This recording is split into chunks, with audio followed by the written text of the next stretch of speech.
En préparant le livre Israël, parlons-en, j'ai demandé à deux assistantes d'aller dans les rues de Bruxelles, demander au hasard aux gens qu'est-ce qu'ils savaient sur l'histoire et sur la situation d'Israël. Les réponses étaient catastrophiques. Il y a en fait une ignorance du public, et je pense que cette ignorance n'est pas due au hasard. Ça fait 60 ans que les médias européens, qui se disent les meilleurs du monde, informent le public, et on constate qu'en fait le public ne sait pas l'essentiel. Je pense que c'est dû à une opération de propagande israélienne relayée par les médias, et je l'ai résumé dans ce que j'ai appelé les 10 grands médias mensonges qui justifient Israël. Le premier grand média mensonge, c'est qu'on nous dit Israël a été créé en réaction au génocide contre les Juifs en 40-45. Ça, c'est totalement faux. En fait, c'est un projet colonial qui est bien plus vieux, qui a été décidé au congrès de Bâle en 1897. Le mouvement nationaliste juif décide de coloniser la Palestine. À ce moment-là, on emploie le mot colonialisme, il n'est pas du tout honteux. Et ils font appel aux puissances coloniales de l'époque pour qu'ils se rendent compte qu'ils ont besoin d'être protégés. Il demande à l'Empire turc qui n'est pas intéressé, mais l'Empire britannique, lui, est très intéressé parce qu'il veut absolument avoir des colons qui vont être installés là au milieu du monde arabe, entre la partie ouest et la partie est. Ils veulent affaiblir l'Égypte, qui est une puissance qui les inquiète. Ils veulent contrôler le canal de Suez, qui est la route vers la colonie des Indes, qui leur apporte énormément. Ensuite, les États-Unis vont prendre le relais. Eux, ce qui les intéresse, c'est le pétrole. Ils veulent un flic du pétrole.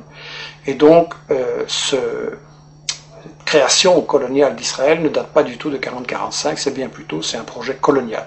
Il faut rappeler qu'à l'époque, les puissances coloniales européennes se partagent l'Afrique comme un vulgaire morceau de gâteau. Il y a une conférence à Berlin en 1885 avec l'Angleterre, la France, le Portugal, la Belgique, l'Allemagne.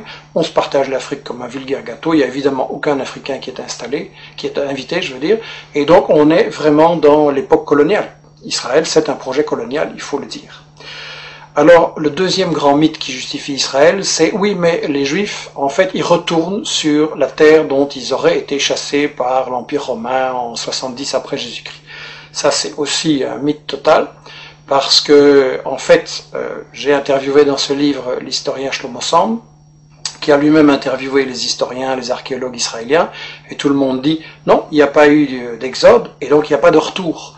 En gros, les populations, elles sont restées là, elles n'ont pas bougé. Bien sûr, il y a eu des invasions, des migrations, des mélanges, mais en gros, elles n'ont pas bougé, les populations. C'est qu'il y a deux conséquences cocasses. La première, c'est que, au fond, les descendants des Juifs de l'époque de Jésus-Christ, c'est les Palestiniens qui vivent là aujourd'hui, maintenant. Et la deuxième conséquence, c'est que, alors, s'il n'y a jamais des gens qui sont partis, quels sont ces gens qui nous disent qu'ils reviennent? En fait, ce sont des convertis, des Européens de l'Est, de l'Ouest, des Maghrébins, qui se sont, à différents moments, pour différentes raisons, convertis à la religion juive. Et en fait, comme dit Shlomo Sand, le peuple juif, ça n'existe tout simplement pas. Il n'y a pas d'histoire commune, il n'y a pas de langue commune, il n'y a pas de culture commune, il y a juste une religion. Mais une religion, c'est pas un peuple. On ne parle pas de peuple chrétien, de peuple musulman, et donc pas de peuple juif non plus. Alors, le troisième grand mythe, c'est l'idée que, en fait, c'est pas grave s'ils se sont installés là en Palestine pour coloniser, parce que nous dit-on, c'était un désert, c'était une terre sans peuple, donc c'était vide. Ça aussi, c'est un mensonge total. En réalité, les témoins de l'époque, déjà au 19e, début 19e, disent la Palestine, c'est un océan de blé. Il y a des cultures et des exportations, notamment vers la France, de l'huile, du savon, les fameuses oranges de Jaffa. Et d'ailleurs, quand les colons britanniques et puis les colons juifs vont vouloir s'installer en Palestine à partir de 1920, les paysans palestiniens refusent de céder leurs terres, et donc il y a des révoltes, il y a des grèves générales, il y a des manifestations avec de nombreux morts, il va même y avoir une guérilla en Palestine, donc c'était tout sauf un désert, et tout ça n'a été brisé que par une répression très très féroce de l'occupant britannique et des sionistes ensuite. Alors on nous dit, oui c'est vrai, il y avait des Palestiniens, mais enfin ils sont partis d'eux-mêmes. Ça aussi c'est faux. J'ai cru ça moins longtemps, et tout le monde a cru ça, et ça a été la grande version officielle d'Israël, jusqu'à ce qu'on a appelé les nouveaux historiens israéliens, Benny Morris qui est interviewé dans les livres, Papé et d'autres disent non, les Palestiniens ont été chassés par la violence, par la terreur, par toute une opération systématique pour les expulser en fait du pays, pour vider la terre de ses habitants. Donc ça c'est encore un mythe absolu, et ça c'est pour, disons, la partie historique. l'histoire d'Israël, tout ce qu'on nous cache, qui est très très important à comprendre. Et ensuite, ce qu'on nous dit sur la période actuelle, c'est que de toute façon, Israël, c'est la seule démocratie au Moyen-Orient et que donc il faut la défendre, c'est un État de droit. Premièrement, c'est pas un État de droit, c'est le seul État au monde où la Constitution ne fixe pas les limites du territoire. Dans tous les pays du monde, il y a une Constitution qui dit le territoire il commence là, il s'arrête là, et ça c'est notre pays. Israël non, parce qu'Israël c'est justement un projet d'expansion qui n'a pas de limite, et il y a donc une Constitution en plus totalement raciste qui dit que Israël c'est l'État des Juifs. Ce qui veut dire que les autres sont des sous-citoyens, des sous-hommes, et donc c'est la négation même de la démocratie, une constitution pareille.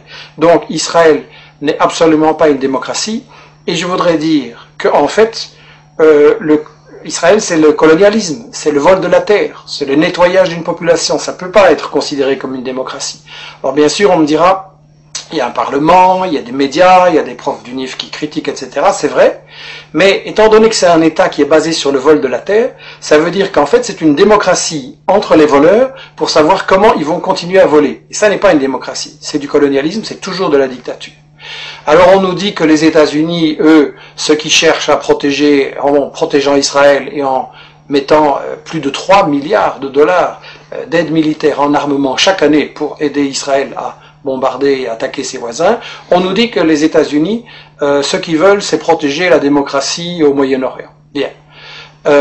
Si les États-Unis étaient pour la démocratie, ça se saurait parce que c'est eux qui ont mis en place et qui protègent les dictatures épouvantables de l'Arabie Saoudite, du Koweït, le tyran Moubarak avec du sang sur les mains. Donc en fait, ils ont installé tout ça. Et eux, ce qui intéresse les États-Unis dans Israël, c'est pas du tout la démocratie, c'est en fait le flic du pétrole. Et ça, dans le livre, Chomsky, Samir Amin l'explique très bien, et d'autres, les États-Unis veulent absolument contrôler le pétrole, donc le Moyen-Orient. Ils veulent briser tout État qui pourrait résister à ce projet et qui n'accepterait pas de donner son pétrole pour rien. On l'a vu avec les guerres d'Irak, on l'a vu avec d'autres agressions. Seulement, les États-Unis ne peuvent pas attaquer à tout bout de champ tous les pays du Moyen-Orient qui ne leur plaisent pas. Donc ils ont besoin de ce que Chomsky appelle dans son interview le flic de quartier. Israël, c'est ça, le flic de quartier. Dans le temps, les États-Unis avaient le Shah d'Iran, une dictature épouvantable qu'ils avaient imposée en renversant le premier ministre élu, Mossadegh, en 53, et donc ils ont installé une dictature épouvantable. Mais ils ont perdu l'Iran, et donc maintenant, il ne leur reste pratiquement qu'Israël, et c'est pour ça que les États-Unis protègent Israël, alors que celui-ci viole le droit international, viole les conventions de l'ONU, viole l'égalité entre les êtres humains. Donc c'est clair, ça doit être clair, c'est une guerre économique, ce qui est mené là par les États-Unis. Alors l'Europe, elle se prétend plus neutre, elle prétend qu'elle est à la recherche d'une solution entre les Israéliens et les Palestiniens. C'est absolument faux. Solana, qui était le ministre des Affaires étrangères de l'Europe, a déclaré il n'y a pas longtemps à Israël, vous êtes en fait le 28e État membre de l'Union européenne. C'est l'industrie européenne de l'armement qui finance et collabore avec l'industrie israélienne de bombardement, de l'armement, pardon. On a des gens comme Lagardère en France et Dassault qui sont tout proches de Sarkozy et qui collaborent avec l'industrie de l'armement israélienne. Et en plus, lorsque les Palestiniens ont élu leur gouvernement, l'Union européenne a refusé de le reconnaître. Elle a clairement donné le feu vert à Israël pour bombarder Gaza. Et donc là, ça doit être très clair que quand Netanyahou, Barak, Olmert et tous ces gens-là bombardent les Palestiniens, c'est Sarkozy, c'est Merkel et c'est les gouvernements européens en même temps qui bombardent. Ça, c'est quelque chose qu'on doit dire clairement à notre opinion. Alors, quand vous dites ce genre de choses, quand vous racontez la véritable histoire de la Palestine et d'Israël, quand vous montrez les intérêts scandaleux des États-Unis et de l'Europe, alors tout de suite, évidemment, on essaye de vous fermer la bouche en disant que vous êtes un antisémite. Enfin bon, disons un raciste anti-juif. Il y a une chose qui doit être très claire. Quand on critique le gouvernement d'Israël, on n'est pas raciste anti-juif, au contraire, on critique un gouvernement qui nie l'égalité entre les êtres humains, entre les juifs et les musulmans. Et donc on veut au contraire que soit possible un avenir, une paix, une entente entre les juifs, les musulmans, les chrétiens et les laïcs au Moyen-Orient, et c'est pour ça qu'il faut arrêter le gouvernement d'Israël dans ses crimes, parce qu'il ne fait que semer la haine, et c'est sa stratégie, semer la tension, semer la haine. Alors là, ils répondent, et les médias relayent souvent l'idée, oui, mais les Palestiniens sont violents, c'est du terrorisme, etc. Je voudrais dire une chose. La vraie violence, c'est le colonialisme, c'est l'armée d'occupation israélienne qui a volé leurs terres, leurs maisons aux Palestiniens depuis 60 ans. C'est l'armée israélienne qui empêche les Palestiniens d'avoir une vie normale. Vous avez des checkpoints pour aller de votre maison à votre bureau, vous avez des checkpoints, vous devez parfois attendre 1 heure ou une journée. Il y a des femmes enceintes qui sont mortes parce qu'elles étaient bloquées par l'arbitraire des soldats israéliens au checkpoint. Donc, la violence, en fait, c'est l'occupation.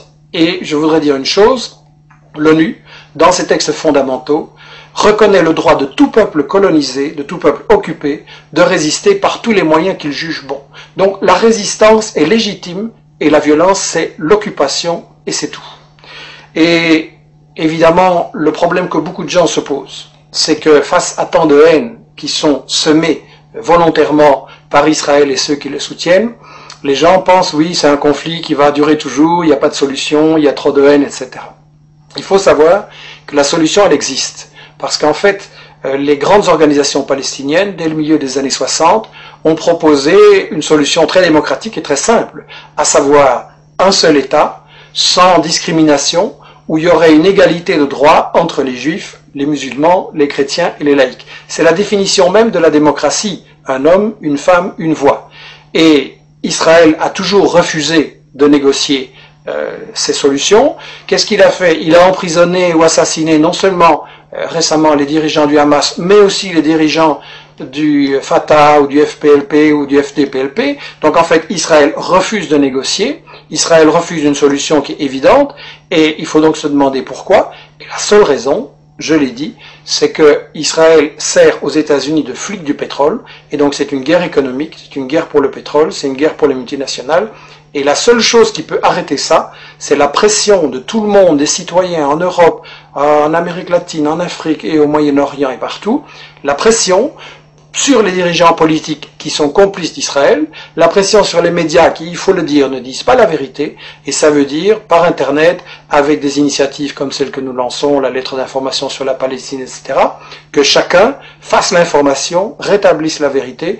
démasque les médias mensonges et les mythes justificateurs d'Israël, et en appliquant cette idée, nous sommes tous des journalistes, on arrivera véritablement, je pense, et assez rapidement, à une possibilité de négocier et de trouver une solution pour établir la paix au Moyen-Orient.